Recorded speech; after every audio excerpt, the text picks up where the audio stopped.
अस्सलाम वालेकुम students. Next हमारा लेक्चर है ओरिजिन ऑफ ब्रायोफाइट्स। पिछला जो लेक्चर था दो हमने डिस्कस किया था। एक लेक्चर जो लेक्चर नंबर 1 था वो था general characters of bryophytes. Lecture number 2 था हमारा रिप्रोडक्शन इन ब्रायोफाइट्स। और आज थर्ड वन जो यूनिट नंबर 6 ब्रायोफाइट्स से रिलेटेड हुआ origin of bryophytes. Origin of bryophytes.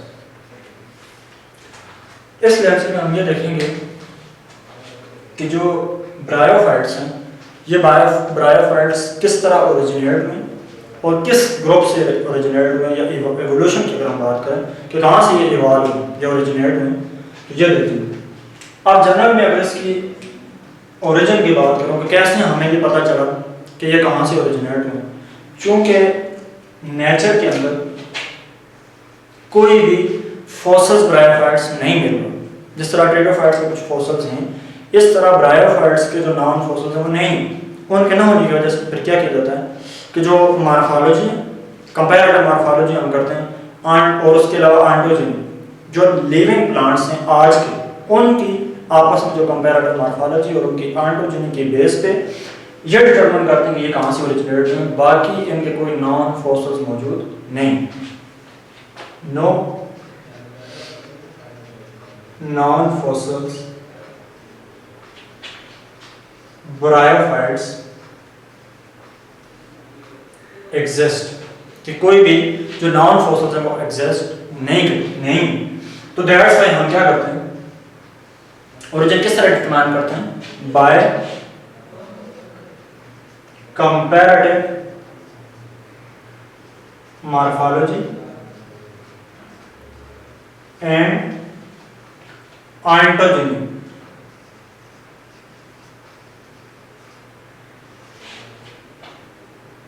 Today living bryophytes.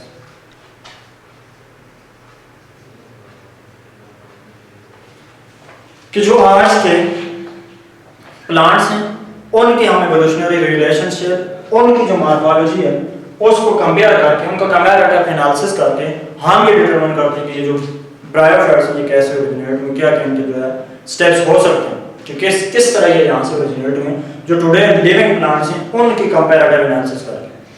तो अब जो यूनिवर्सल बिलीफ है ब्रायोफाइट्स के ओरिजिन के बारे में, अगर मैं उसकी बात करूं तो जो यूनिवर्सल बिलीफ बना हुआ उसके मुताबिक ये कि जो ब्रायोफाइट्स हैं ये या तो एल्गी से ओरिजिनेट हुए हैं, और कुछ ऐसे बॉटनिस्ट भी हैं जो ये कहते हैं कि नहीं, ये ब्रायोफाइट्स एल्गी से इवॉल्व या ओरिजिनेट नहीं, बल्कि जो ट्रेडोफाइट्स हैं, ट्रेडोफाइट्स से उनकी प्रोग्रेसिव सिंप्लीफिकेशन का रिडक्शन हुई और उससे जो है ये ब्रायोफाइट्स बने। तो ये दो जो इसके आप कह सकते हैं फिनोमेना या व्यूज हैं, जिसको यूनिवर्सल बिलीफ भी कहा जाता है।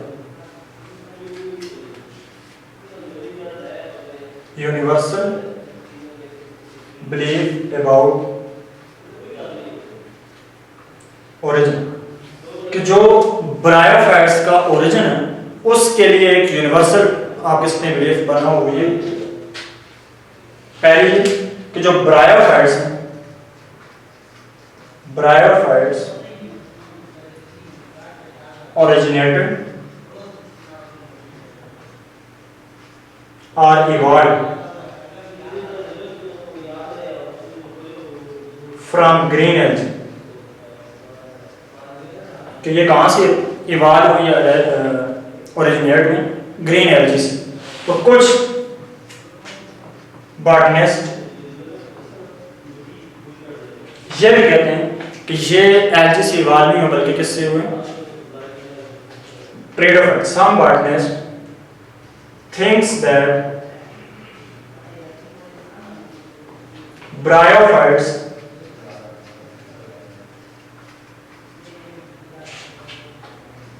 are originates from ट्रेडोफाइट्स। ये किससे ओरिजिनेट हुए, pteridophytes by progressive simplification or reduction simplification और रिडक्शन कि जो ट्रेडोफाइट्स हैं उन ट्रेडोफाइट्स के अंदर सिंप्लीफिकेशन आई है, उनके अंदर रिडक्शन आई है और उनकी रिडक्शन से जो क्या बने ब्रायोफाइट्स बने। तो ये जो दो व्यूज हैं जिसको यूनिवर्सल बिलीफ भी कहा जाता है कि जो साइंटिस्ट है वो ये ख्याल करते हैं कि या तो ये कहाँ से राइज हुए ग्रीन एनर्जी से, और या तो ये भी है कि ये कहाँ से, कुछ ऐसे भी हैं ये कहते हैं कि किससे राइज हुआ ये ट्रेडोफाइट्स। तो अब दोनों व्यूज को हम देखेंगे, एवोल्यूशन फ्रॉम एलजी से भी देखेंगे और एवोल्यूशन फ्रॉम ट्रेडोफाइट से भी देखेंगे कि आया कौन कौन से कैरेक्टर्स हैं जिनके बेस पे ये कौन कौन सी थ्योरीज हैं जो इनको ये कहती हैं कि एलजी से बात हुआ, और कौन कौन से ऐसे साइंटिस्ट हैं या कौन कौन से ऐसे पॉइंट्स हैं जो जिनको देख के हम ये कहते हैं कि ये इन्वायरमेंट ट्रेडोफाइट्स। तो फर्स्ट वन हम डिस्कस करते हैं origin from algae, evolution of bryophytes from algae.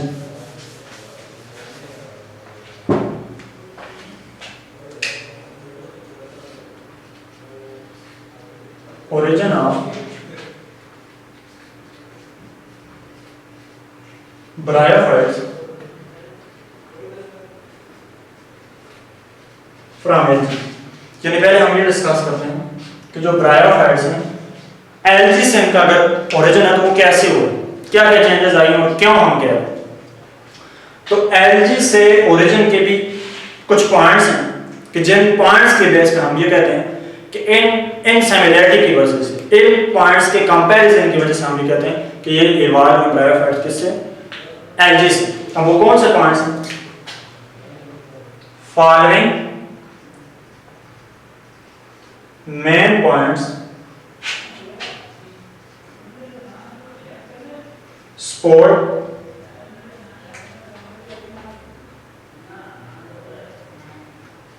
the origin of bryophyte from algae। और कौन से एलजी, ग्रीन एलजी। यानी ये कुछ पॉइंट्स हैं जो मैं भी लिख रहा हूं कि ये पॉइंट्स हमें ये बताते हैं कि ये एलजी से इवॉल्व हुए हैं, ट्रेडोफाइट से इवॉल्व नहीं हुए। तो क्या कौन से वो पॉइंट्स जिनकी बेस पे हम ये कहते हैं, तो वन बाय वन लिखता हूं। पहला पॉइंट कि जब ब्रायोफाइट्स और एलजी को स्टडी किया गया तो ये पता चला कि उनका जो क्लोरोफिल है और जो ज़ेंथोफिल है दोनों ग्रुप्स में उनके दरमियान क्लोज रिजेम्बलेंस है। पहला ये पॉइंट था कि close resemblance of chlorophyll and xanthophyll की वजह से जो ये कहा गया कि ये ओरिजिनेट हुए किससे, एलजी से। There is close resemblance between chlorophyll and xanthophyll। तो जो xanthophyll है और chlorophyll, ये जो दो पिगमेंट्स हैं, इनकी जो आप कह सकते हैं सिमेट्री यानी कि जो स्ट्रक्चर, इनके फंक्शन, उसके अंदर जो कंप्लीट जो आप कह सकते हैं ज्यादा रिजेम्बलेंस है। दैट्स व्हाई हम ये कहते हैं कि ये इवॉल्व हुए किससे, ग्रीन एलजी से। ये पहला पॉइंट। दूसरा, जो एलजी थे उनके अंदर भी मोटाइल स्पर्म्स थे, यानी मोटाइल गैमेट्स थे जो मेल गैमेट्स थे। सेम एज अगर हम ब्रायोफाइट की बात करें तो ब्रायोफाइट में भी मोटाइल स्पर्म्स एग्जिस्ट करते हैं। There is motile sperms exist in both groups. कि जो दोनों ग्रुप्स हैं एलजी भी और ब्रायोफाइट्स भी, दोनों के अंदर जो स्पर्म्स है वो मोटाइल स्पर्म्स है। तो दैट्स व्हाई हम ये कह सकते हैं कि ये एलजी से ही इवॉल्व हुए, तभी इनकी जो सिमिलरिटी है या रिजेम्बलेंस है वो क्लोज है। और थर्ड वन, जो ब्रायोफाइट्स हैं इनके लाइफ साइकिल के अंदर भी एक ग्रीन फिलामेंटस एल्गल लाइक जो स्ट्रक्चर बनती है जिसको हम प्रोटोनीमा का नाम देते हैं। अब ये स्ट्रक्चर भी एलजी लाइक है, एलगी की तरह एलजी के लाइफ साइकिल में भी ये जैसे एग्जिस्ट करे तो वो यहाँ पे मौजूद है। दैट्स व्हाई हम ये कह सकते हैं कि ये किससे इवॉल्व हुए, ग्रीन एलजी। यानी the development of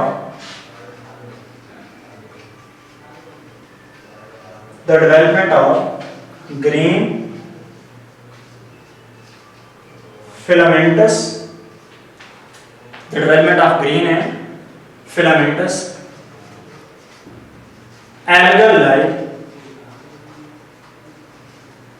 structure called protonium, यानी उस एल्गल लाइक स्ट्रक्चर को क्या बोलते हैं, प्रोटोनियम, इज जनरली, यानी the development of green filamentous algal like structure called protonium is generally exist, ये generally present in the life cycle of bryophytes, कि जो ब्रायोफाइट्स का लाइफ साइकिल है, उस ब्रायोफाइट्स के लाइफ साइकिल के दौरान भी ये जो एल्गा लाइक स्ट्रक्चर प्रोटोनियम को एग्जिस्ट करती है। अब ये जो 3 पॉइंट्स थे जो फेवर कर रहे थे, जो सपोर्ट कर रहे थे उस व्यू को, जो ये व्यू था कि ब्रायोफाइट्स आर जनरली ओरिजिनेटेड और bryophytes are generally evolve from algae, ये 2-3 पॉइंट जो थे वो ये बता रहे थे कि ये किससे इवॉल्व हुए, एल्गी से जो ब्रायोफाइट्स हैं वो इवॉल्व हुए। अब नेक्स्ट अगर हम देखें स्टेप्स, कि कौन कौन से स्टेप्स हैं जिनके थ्रू एल्गी से जो ब्रायोफाइट्स हैं वो इवॉल्व, यानी steps during the evolution of bryophytes या during the origin of bryophytes from algae.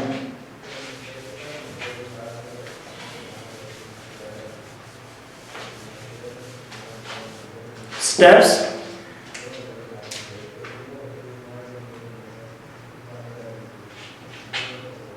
occur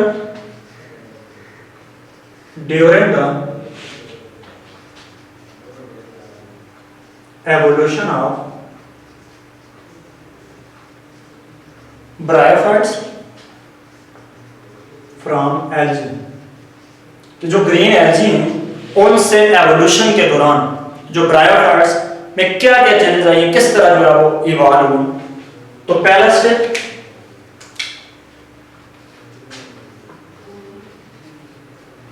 adaptation on land habitat. सबसे पहला जो पॉइंट है, ये जो पहला स्टेप है इनके एवोल्यूशन में या ओरिजिन में ब्रायोफाइट्स को, ये एडाप्टेशन इन लैंड हैबिटेट या एडाप्टेशन ऑन थैलस। कि सबसे पहले जो अगर हम एल्गी की बात करें, जो एल्गी थे वो एक्वेटिक थे, वो ज्यादातर अगर हम देखें जो मॉइस्चर कंडीशंस थी वहां पे ग्रो करते थे। तो जो वाटर या एक्वेटिक एल्गा थे उन्होंने फर्स्ट ऑफ ऑल जो उन्होंने अपने आप को क्या किया, अडॉप्ट किया एक एक्वेटिक हैबिटाट से, कहां पे, टेरेस्ट्रियल हैबिटाट में, लैंड के हैबिटाट में, लैंड के। तो यानी सबसे पहले जो चेंज आई है ब्रायोफाइट के अंदर एवोल्यूशन के दौरान एल्गी से डायरेक्ट, कि इन्होंने अपने थैलस के अंदर मॉडिफिकेशन ला के और अपने आप को लैंड के ऊपर स्टेबल करने की कोशिश किया, लैंड के ऊपर अडॉप्ट करने की कोशिश की। यानी पहला step, they adopted on land habitat, they adopted on terrestrial habitat from algae, यानी एल्गी से जो वाटर हैबिटाट में रह रहे थे वो फौरन वहां से कहां पे शिफ्ट हुए, लैंड हैबिटाट में। तो पहला स्टेप अडॉप्टेशन इनकी एवोल्यूशन। जो दूसरा स्टेप है कि जो ये लैंड हैबिटाट पे आ गए, टेरेस्ट्रियल हैबिटाट में आ गए, फिर जो इनके 6 ऑर्गन्स थे तो इनकी एडाप्टेशन आई किसके अंदर, 6 ऑर्गन्स के। In adaptation in the 6 organs of bryophyte. कि जो एल्गी थी, अगर आपको याद हो, एल्गी के अंदर जो 6 ऑर्गन्स थे वो इतने ज्यादा मल्टी सेलुलर या ज्यादा जो है वो कॉम्प्लेक्स नहीं थे। सिंपल वहां पे हमने देखा था सुपरेंजिया मौजूद थे, ठीक है, इतने ज्यादा कॉम्प्लेक्सिटी वहां पे नहीं थी। यहां पे अगर हम बात करें जो ब्रायोफाइट्स हैं, पिछले लेक्चर में हमने इंट्रोडक्शन में भी देखा कि जो ब्रायोफाइट्स हैं यहां इनके अंदर एक complete multi cellular 6 organs develop. कौन कौन से, एंथ्रेडियम, और जो दूसरा था उसको हमने नाम दिया आर्चिगोनिया। अब एंथ्रेडिया जो था वो मेल 6 ऑर्गन्स, और आर्चिगोनिया अगर हम बात करें तो ये क्या था, फीमेल 6 ऑर्गन्स। अब इनकी एवोल्यूशन हुई, ये 6 ऑर्गन जो ब्रायोफाइट्स के अंदर डिस्कवर हुई, ओरिजिनेट हुई, इवॉल्व हुई, जबकि पिछले अगर हम देखें जो एल्गी थे वहां पे ये नहीं थे। तो यानी लैंड के हैबिटाट में अडॉप्ट होने के बाद इन्होंने अपने 6 जो है ऑर्गन उनको क्या किया, चेंज किया। अब दूसरी चीज यहाँ पे इनमें जो 6 ऑर्गन्स हैं यहाँ पे इनके बाद एक प्रोटेक्टिव जो लेयर है, किसकी, layer of sterile cells. Sterile cells ने इनके जो ऑर्गन को बाहर से कवर किया हुआ, प्रोटेक्ट किया हुआ। इसके अलावा शुरू में अगर हम देखें जो इनके एंथ्रेडिया थे, इनके एंथ्रेडिया जो है वो कॉम्प्लेक्स थे, उनके अंदर अगर हम देखें जो नंबर ऑफ एंथ्रेडियोजॉइड्स थे वो भी ज्यादा थे, मोटाइल भी थे। इसके साथ साथ जो इनका आर्चिगोनिया था, आर्चिगोनिया के अंदर आपने पढ़ा था एंड और ओस्फियर ये प्रोड्यूस होते हैं। तो शुरू में जब एवोल्यूशन का प्रोसेस स्टार्ट था, एडाप्टेशन स्टार्ट थी, तो उस वक्त जो एड और ओस्फियर ये भी नंबर में क्या थे, मैनी थे। यानी अब तो ये है ना इस कंप्लीट एडाप्टेशन के बाद अब एक ही जो है एड या एक ही स्फीयर जो ओस्फियर जो है किसके अंदर, आर्चिगोनिया के अंदर मौजूद होता है, जिसको आगे इंट्रोड्यूस फर्टिलाइज करता है। लेकिन शुरू में जब प्री मेटामॉर्फोसिस ऑर्गन्स की बात करें वहां पे आर्चिगोनिया के अंदर भी मल्टी नंबर जो है एड या ओस्फियर या फीमेल गैमेट्स एग्जिस्ट करते थे। और दूसरा इनके अंदर भी मोटाइलिटी थी, ये भी मोटाइल थे, एक जगह से दूसरी जगह मूव कर सकते थे। लेकिन with the passage of time इनके जो नंबर्स थे वो भी रिड्यूस हो गए और रिड्यूस हो गए सिर्फ एक जो एग है या ओस्फियर पास आर्चिगोनियम रह गया। इसके अलावा इनकी जो मोटाइलिटी थी वो मोटाइलिटी भी क्या हो गई, लॉस हो गई। जबकि एंथ्रेडिया की अगर हम बात करें, एंथ्रेडिया के अंदर जो एंथेरियोजॉइड्स वो एज ए कॉम्प्लेक्स स्ट्रक्चर्स की मौजूद है, नंबर में भी हो गए ज्यादा है। और दूसरी चीज इनकी जो मोटाइलिटी है वो मोटाइलिटी भी रिटेन रही। यानी ये आज भी अगर हम देखें जो एंथेरियोजॉइड है वो मोटाइल है, उनकी मोटाइलिटी एज जो है वो रिटेन है, वो लॉस नहीं हुई। जबकि दूसरी तरफ जो आर्चिगोनिया के अंदर जो फीमेल एग थे, जो फीमेल जो आप कह सकते हैं जो गैमेट्स हैं, उनकी जो मोटाइलिटी भी लॉस होगी, नंबर भी वो कम हो गए, साइज में अलबत्ता अगर हम बात करें तो मेल गैमेट्स से वो क्या है, लॉस। यानी दूसरा जो स्टेप था वो एडाप्टेशन इन 6 ऑर्गन्स के, जो इनके 6 ऑर्गन्स थे आर्चिगोनिया और एंथ्रेडिया, उनके अंदर भी एडवांस आई, वो भी ज्यादा कॉम्प्लेक्स डेवलप और उनके अलावा उन 6 ऑर्गन्स के अंदर भी फिर पैसे ऑफ टाइम जो है वो क्या हुई, एडाप्टेशन या चेंज है, रिवोल्यूशन। ये दूसरा स्टेप।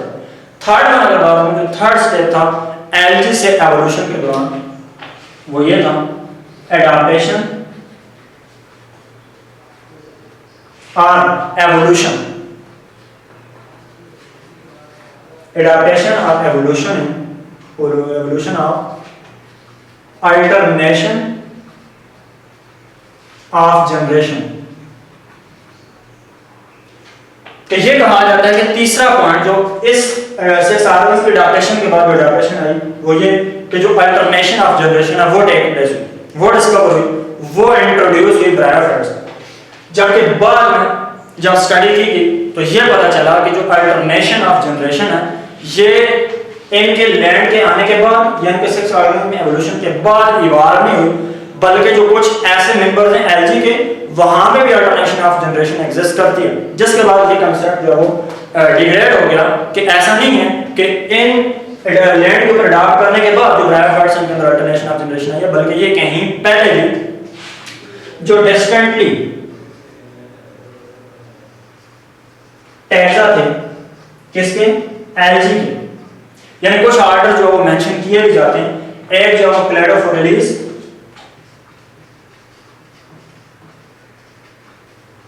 ये एलजी के ऑर्डर हैं, और दूसरा अल्वेलिस। ये जो दो ऑर्डर्स हैं क्लेडोफोरेलिस और अल्वेलिस एलजी के थे।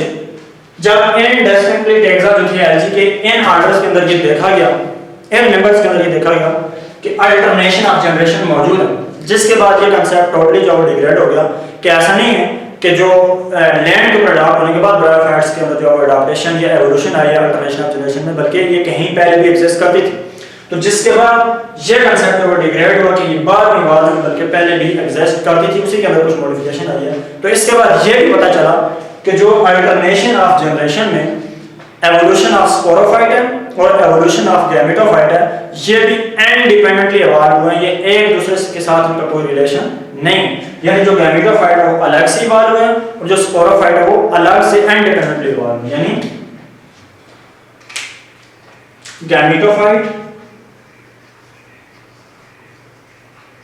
and sporophyte evolves independently। ये क्या हुआ, इंडिपेंडेंटली इवॉल्व हुआ। तो हम डिस्कस करते हैं चौथा जो पॉइंट था इस 3 अडाप्टेशन के बाद चौथी अडाप्टेशन, चौथी इनके पास के दौरान एवोल्यूशन थी, एवोल्यूशन ऑफ गैमेटोफाइट। इसको रेज कर देता हूँ आगे। चौथा पॉइंट यानी तीसरी चीज एवोल्यूशन ऑफ अल्टरनेशन ऑफ या origin of alternation of generation. अब चौथी चीज हम देखते हैं कि जो इनका गैमेटोफाइट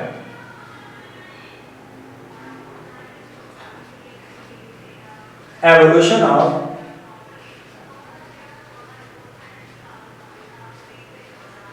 गैमेटोफाइट, कि इनकी जो गैमेटोफाइटिक बॉडी है, जो गैमेटोफाइट है, उसकी एवोल्यूशन कैसे हुई। अब गैमेटोफाइट के बारे में भी जनरल अगर मैं बात करूं, दो व्यूज थे, दो स्कूल ऑफ थॉट थे। According to one school of thought,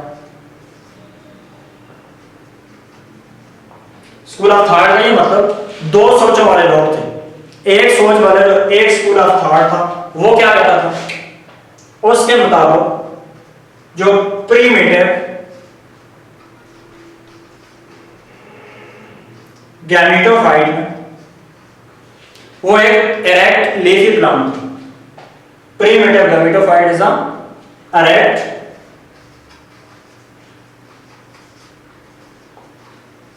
leafy plant. यानी उन्होंने ये कहा कि गैमेटोफाइट कोई एक थैलाइस या थैलस स्ट्रक्चर नहीं है, बल्कि एक इरेक्ट और लीफ वाला एक प्लांट है। लेकिन ये क्लैरिफाई नहीं कर सका ये जो स्कूल ऑफ थॉट था, आया ये ग्रीन एल्गी से इवॉल्व हुए या नहीं हुए, ये उनको कंफर्म नहीं। यानी पहले ये जो स्कूल ऑफ थॉट था ये कह रहा था कि जो प्रीमिटिव गैमेटोफाइट है ये एक इरेक्ट लीफी प्लांट्स हैं and they are not clear about the origin of bryophytes from algae और नॉट। दूसरा जो school of thought according to second school of thought, अब जो दूसरा स्कूल ऑफ थॉट था, ये दूसरे जो सोच के लोग थे वो क्या कहते थे, उन्होंने ये कहा कि जो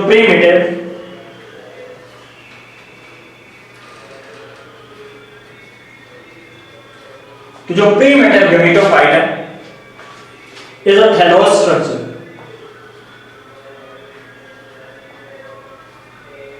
कि वो कौन सी स्ट्रक्चर है, थैलोस स्ट्रक्चर है, वो इरेक्ट लीफी प्लांट नहीं है, इरेक्ट लीफी प्लांट नहीं।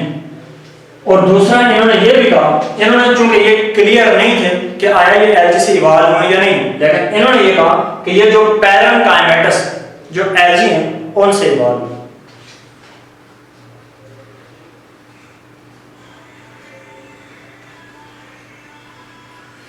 इन्होंने ये कहा कि जो ग्रीन एल्गी हैं उनमें पैरेनकाइमेटस जो एल्गी हैं उनसे ये इवॉल्व हुए। यानी जो एवोल्यूशन है गैमेटोफाइट की, इनकी एवोल्यूशन पे भी कितने व्यूज थे, दो तरह की सोच के लोग थे। एक ने ये कहा कि जो गैमेटोफाइट है ये एक इरेक्ट लीफी प्लांट है, लेकिन वो ये क्लियर नहीं थे कि आया ये एल्गी से रेज हुए या नहीं हुए। दूसरा स्कूल ऑफ थॉट कह रहा था कि ये इरेक्ट नहीं थे, जो गैमेटोफाइट थे ये इरेक्ट प्लांट नहीं थे, बल्कि थैलाइस स्ट्रक्चर हैं जिनकी कोई इंटरनल या एक्सटर्नल जो है डिफरेंशिएशन स्ट्रक्चर्स की नहीं। These are thallose structure without any internal और external differentiation in their thallus. कोई एक्सटर्नल इंटरनल डिफरेंशिएशन वहां पे नहीं थी, कोई डाउट्रो root stem like leaf like structure मौजूद नहीं थी, लेकिन ये कह रहे थे कि ये एल्गी से इवॉल्व हुई। यानी जो चौथा पॉइंट था वो हमारा ये था कि जो इनकी गैमेटोफाइट है उनकी एवोल्यूशन कैसे हुई। नेक्स्ट पांचवा, evolution of sporophyte.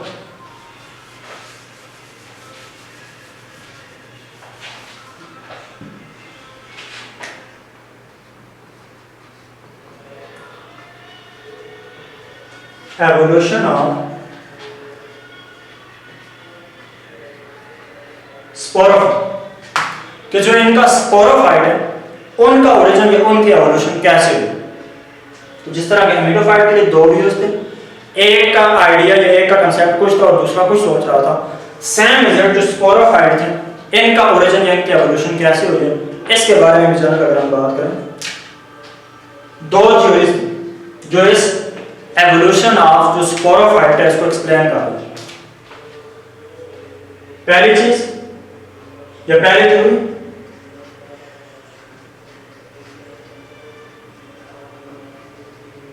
Homologous theory. जो पहली थ्योरी जो स्पोरोफाइट को एक्सप्लेन कर उसका नाम था होमोलोगस थ्योरी। और जो दूसरा पॉइंट था, तो दूसरी थ्योरी थी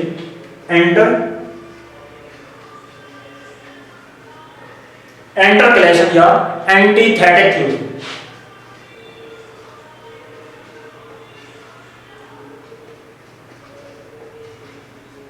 अब ये दोनों थ्योरी, होमोलोगस थ्योरी भी और इंटरकलेशन, ये एंटीथेटिक थ्योरी ये किसको एक्सप्लेन कर रही थी?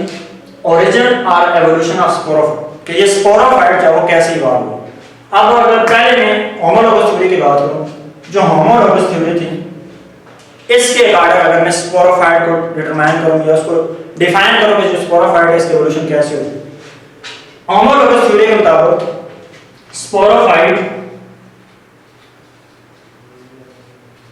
is not a new structure, कि जो स्पोरोफाइट है होमोलोगस थ्योरी ये कह रही थी कि ये कोई न्यू स्ट्रक्चर नहीं है, ये न्यूली डेवलप नहीं है, but it is the slight modification of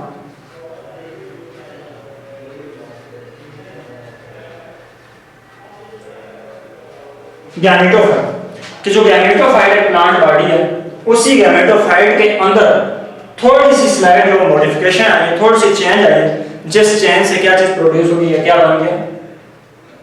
sporophyte develop हो गया। बाकी ये कोई न्यू स्ट्रक्चर नहीं बनी।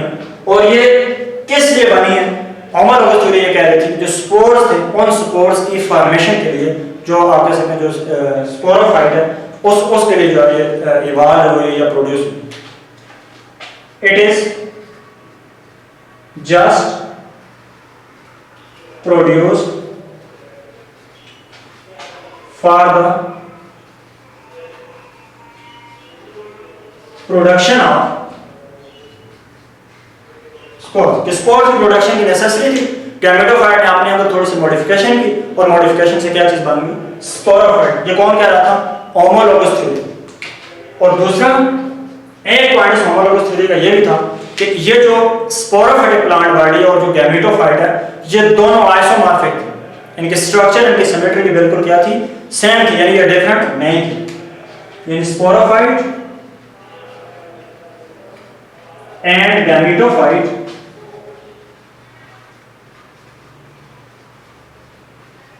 आर आइसोमॉर्फिक, कि जो स्पोरोफाइट है और जो गैमेटोफाइट है ये भी क्या है? आइसोमॉर्फिक है। और इसी थ्योरी ने ये भी कहा कि with the passage of time, with the passage of, यानी इसने क्या कहा? शुरू में जो स्पोरोफाइट बनी ये न्यू स्ट्रक्चर आप कह सकते हैं नहीं थी, बल्कि स्लाइड मॉडिफिकेशन की गैमेटोफाइट उससे बनी। देन किस लिए बनी? कि स्पोर्स की जर्मिनेशन, स्पोर्स की फॉर्मेशन जरूरी थी, उसके लिए बनी। और ये दोनों जो है वो आइसोमॉर्फिक हैं, डिफरेंट स्ट्रक्चर नहीं है, बिल्कुल इनके स्ट्रक्चर जो होते हैं similar, that's why these are known as isomorphic. लेकिन फिर ये कहा कि with the passage of time, यानी जो टाइम गुजरता गया, जो स्पोरोफाइट थी जो शुरू में कॉम्प्लेक्स स्ट्रक्चर थी, शुरू में ये कहा कि ये दोनों कॉम्प्लेक्स हैं, लेकिन with the passage of time इनकी कॉम्प्लेक्सिटी क्या होगी? लॉस। जो स्पोरोफाइट की कॉम्प्लेक्सिटी थी वो लॉस हुई और स्लाइडली जो है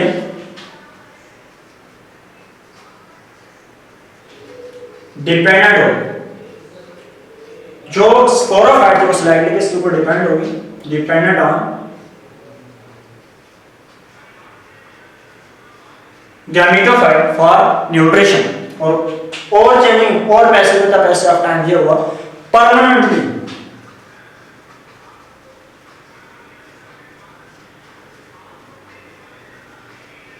permanently attached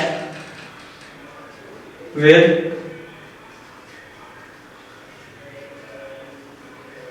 गैमेटोफाइट। यानी ये होमोलोगस थ्योरी के कुछ पॉइंट्स मैंने लिखे कि स्पोरोफाइट एक जो प्लांट बॉडी है, जो स्पोरोफाइट है ये कोई न्यू स्ट्रक्चर नहीं है, स्लाइड में जो गैमेटोफाइट ऑलरेडी मौजूद थी, उसके अंदर मॉडिफिकेशन चेंज आई है, स्पोरोफिटिक बॉडी बनी है और स्पोर प्रोडक्शन के लिए बनी है, और ये दोनों आपस में जो है वो सिमिलर हैं, आइसोमॉर्फिक हैं, दोनों कॉम्प्लेक्स स्ट्रक्चर्स हैं शुरू में जो प्रीमेटर है, लेकिन with the passage of time इनकी जो स्पोरोफाइट उसकी कॉम्प्लेक्सिटी जो है वो लॉस होती गई और आहिस्ता आहिस्ता ये डिपेंडेंट होती गई किसके साथ, गैमेटोफाइट। और अब जो टोटली जो अटैच परमानेंटली होगी किसके साथ, स्पोरोफाइटिक बॉडी गैमेटोफाइट के साथ अटैच होती है, क्योंकि गैमेटोफाइट जो बॉडी है इंडिपेंडेंट है, ये उसके ऊपर डिपेंड कर रही है ट्यूशन पे। ये हमारे उस थ्योरी का पॉइंट। अब दूसरी तरफ अगर मैं इंटरकलेशन थ्योरी की बात करूं, जो एंटीथेटिक थ्योरी थी, ये कह रही थी कि स्पोरोफाइट टोटली एक new structure, sporophyte is a new structure, कि ऐसा नहीं है कि ये न्यू स्ट्रक्चर नहीं है, ये ऐसा नहीं है कि कुछ थोड़ी सी मॉडिफिकेशन हुई गैमेटोफाइट की तो क्या बन गया स्पोरोफाइट, बल्कि इस थ्योरी जो इंटरकलेशन थ्योरी एंटीथेटिक थ्योरी ने ये कहा कि ये टोटली न्यू स्ट्रक्चर। और किससे बनी है? इन्होंने ये कहा कि बिल्कुल एकदम से ही जो कोई फिनोमेना ये चेंज नहीं आई, बल्कि कंप्लीट या रिपीटेड डिवीजन हुई। क्या होती हैं? रिपीटेड डिवीजन होती हैं जो वेजिटेटिव सेल्स हैं। उन वेजिटेटिव सेल्स के अंदर रिपीटेड डिवीजन से क्या बनते हैं? oospore बनते हैं, और ये oospore फिर आगे जर्मिनेट या रोल प्ले करते हैं किसका, स्पोरोफाइट की डेवलपमेंट में। इसमें भी आगे उन्होंने ये कहा कि जो एल्गी थी, एल्गी के अंदर जो oospore है ये डायरेक्ट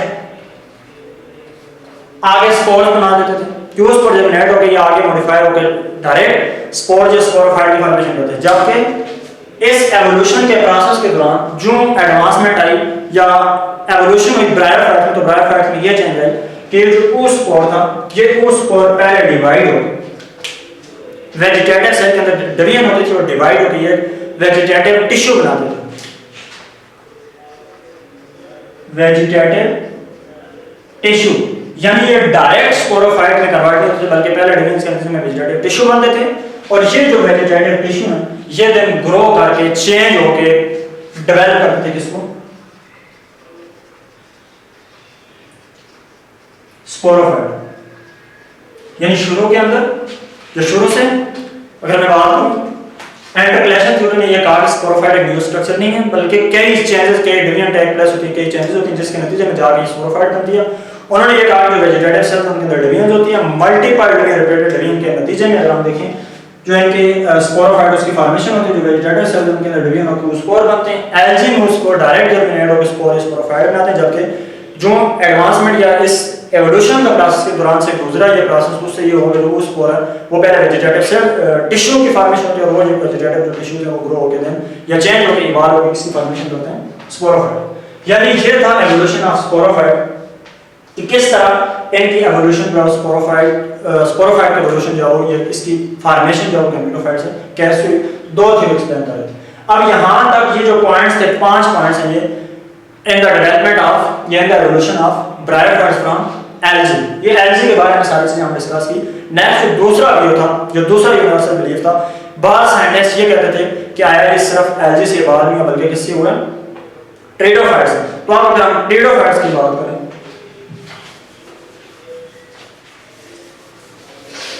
कि ट्रेडोफाइट्स हम क्यों बोलते हैं कि ये ट्रेडोफाइट्स से इवॉल्व हुई, कौन से ऐसे पॉइंट्स हैं जो सपोर्ट करते हैं, जो फेवर करते हैं इसकी कि ये इवॉल्व हुए हैं एल्गी से नहीं हुए बल्कि किससे हुए हैं, ट्रेडोफाइट्स से। Origin of bryophytes from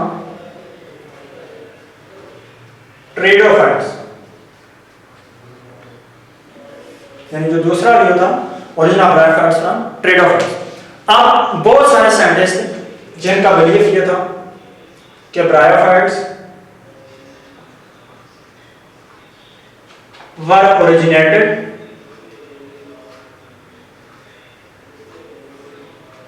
from ट्रेडोफाइट्स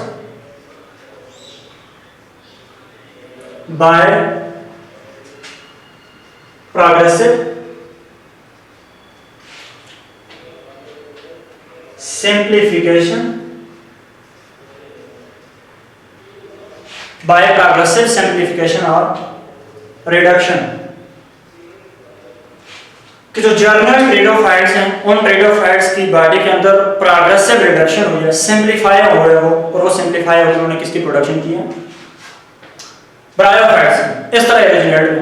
अब ये जो फिनोमेना था, ये जो आप कहते हैं कंसेप्ट था, व्यू था, इसकी भी किसी की बेस थी, किसी की बेस पे कोई पॉइंट्स जिनके बेस पे ये कहा जा रहा था कि ये इवॉल्व ट्रेडोफाइट्स। अब वो पॉइंट्स कौन से थे? Following are the main points which support this view। यानी ये जो व्यू था, ये जो कंसेप्ट था, इसको जो पॉइंट्स सपोर्ट कर रहे थे वो कौन कौन से थे? पहला पॉइंट ये था, there is a close resemblance in the six organs।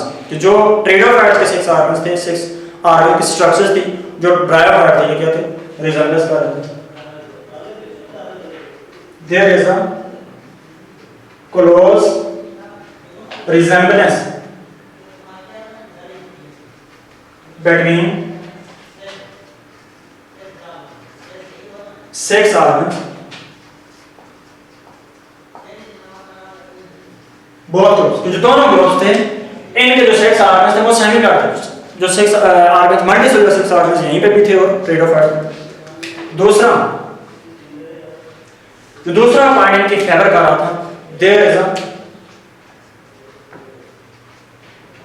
Is close resemblance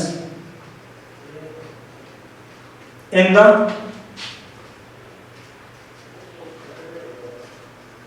structure of cell wall. इनके जो सेल वॉल की स्ट्रक्चर थी वो भी सिमिलर थी। पिगमेंट्स, एडीसी, यानी जो इनके पिगमेंट्स थे ट्रेडोफाइट के और ब्रायोफाइट के वो भी सिमिलर थे। इसी तरह जो सेल वॉल की कंपोजिशन, सेल वॉल की स्ट्रक्चर थी वो भी क्या थी? सिमिलर थी। इसी तरह तीसरी चीज जो रिप्रोडक्टिव मेथड्स थे, इसके साथ साथ जो लाइफ साइकिल्स था, ये चीजें भी ऑलमोस्ट सिमिलर रिजेंबल कर रहे थे। इसके अलावा अगर हम देखें जो स्पोरोगोनियम है या सिंपल स्पोरोफाइट का नाम देते हैं, उसके भी बहुत सारे, जैसे एंथोसिरस हाईली एडवांस्ड ब्रायोफाइट्स। अब एंथोसिरस का जो स्पोरोफाइट है या जो स्पोरोगोनियम है, वहां पे स्टोमेटा मौजूद थे। वहां पे अगर हम देखें क्लोरोप्लास्ट और जो प्लास्टिड्स वगैरह थे, क्लोरोफिल, वो वहां पे उनके अंदर मौजूद थे, जो इन ट्रेडोफाइट्स है वो भी सिमिलर थे। दैट्स व्हाई ये जो पॉइंट्स हैं, इन पॉइंट्स की वजह से ये कहा जाता था कि ये वाला व्यू, कि ये जो प्रोग्रेसिव एवोल्यूशन हुई है, सिंप्लीफिकेशन हुई है, रिडक्शन हुई है ट्रेडोफाइट में, जिससे क्या बने? ब्रायोफाइट्स। तो अब इस व्यू को सपोर्ट करने वाले कौन से साइंटिस्ट हैं? तीन ज्यादा जो है जिनको काउंट किया जाता है इस व्यू के बारे में, वो थे स्कॉट वो साइंटिस्ट है जिसने फर्स्ट टाइम इस कंसेप्ट को एक्सेप्ट किया था, ये कंसेप्ट दिया था कि आया कि ये ट्रेडोफाइट से ब्रायोफाइट्स क्या हुए? इवॉल्व। दूसरा कैशेप था, और थर्ड वन ऑस्कर। अब ये जो तीन साइंटिस्ट थे, ये तीनों जो है वो फेवर कर रहे थे या सपोर्ट कर रहे थे इन पॉइंट्स की वजह से, किसको? कि ये जो ट्रेडोफाइट्स हैं, जो ब्रायोफाइट्स हैं, वो क्या हुए? ओरिजिनेट हुए। और जो स्कॉट था, ये फर्स्ट साइंटिस्ट था जो क्या कर रहा था? इस व्यू को सपोर्ट दिस। ये जो व्यू था, इसको फर्स्ट साइंटिस्ट जो सपोर्ट कर रहा था वो कौन सा था? स्कॉट। और ये किस बेस पे कर रहा था? इसके दो पॉइंट्स हैं जिनकी बेस पे ये कह रहा था कि ब्रायोफाइट्स हैं। प्रेजेंस ऑफ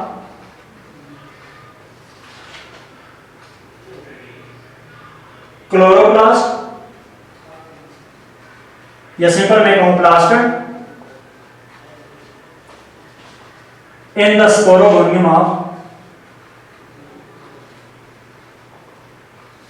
जो ब्रायोफाइट्स हैं, लिवरवर्ट्स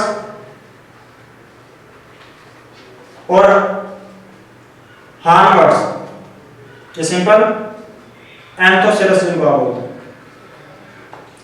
पहला पॉइंट ये था कि उनका अंदर क्लोरोफिल या सिंपल क्लोरोप्लास्ट या प्लास्ट वगैरह एग्जिस्ट कर रहे थे, और दूसरा पॉइंट ये था presence of stomata in the sporogonium of Anthoceros, कि जो एंथोसेरस था उनके अंदर जो स्टोमेटा था वो भी मौजूद था, और बाकी जो थे उनके अंदर क्लोरोप्लास्ट जो प्लास्टर थे, ये एग्जैक्ट आपस में ये दो पॉइंट्स जो मैच कर रहे थे किसी टेरिडोफाइट से। दैट्स व्हाई स्कार्ड ने जो है इन पॉइंट्स की बेस पे इस जो व्यू था कि ओरिजिन किससे हुआ, टेरिडोफाइट से, उसको क्या किया, सपोर्ट किया। लेकिन फिर भी अगर हम देखें जो ज्यादातर डोमिनेंट या ज्यादा बेटर कंसीडर किया था वो ये कि जो एवोल्यूशन हुई है ट्रेडोफाइट्स ब्रायोफाइट्स की वो किससे हुई है, ग्रीन एल्गी से। लेकिन कुछ पार्टनर्स जो वो इस व्यू के बारे में ये इस व्यू को भी सपोर्ट कर रहे थे कि जो ट्रेडोफाइट्स हैं वहां से क्या वो ब्रायोफाइट्स इवॉल्व। तो ये था हमारा सारा जो लेक्चर वो एवोल्यूशन या ओरिजिन ऑफ ब्रायोफाइट्स के बारे में, कि ब्रायोफाइट जो वो कैसे इवॉल्व, जिसमें हमने देखा कि एल्गी से भी इवॉल्व हुआ, प्लस जो दूसरे आपस में ट्रेडोफाइट्स वहां से भी इवॉल्व। तो नेक्स्ट जो लेक्चर होगा हमारा इंशाल्लाह general life cycle of bryophytes, और general life cycle of bryophytes के बाद इकोनॉमिक इंपॉर्टेंस और लास्ट में हम डिस्कस करेंगे क्लासिफिकेशन ऑफ ब्रायोफाइट्स।